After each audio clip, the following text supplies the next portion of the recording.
মানে হাড্ডি উড্ডি ভাঙে নাই তো? ভাঙে নাই, কিন্তু এখান থেকে কুটটা দিচ্ছে অনেক ডিফেক্ট গেছে।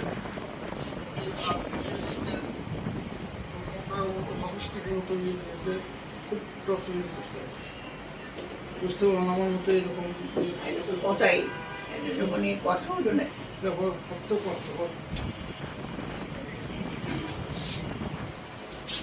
ব্যথা আছে গায়ে না? ব্যথা এমনি ইয়ে না, কিন্তু নড়াচড় করতে পারিনি, নড়াচড় করলে লাগতেছে। না না, আপনি আমাদের ডিউটি আমরা আসবো না দেখতে, আর বর্তমানে লড়াই করতেছেন সরকারের বিরুদ্ধে, সেখানে তো কোনো কথাই নেই। আপনার যে ভূমিকা, আপনার যে বলার ব্যাপারটা আমার এত কষ্ট করে আছে, সেই নিয়ে ভোলা যায় বা কোনো কষ্টের ভিতরে আপনি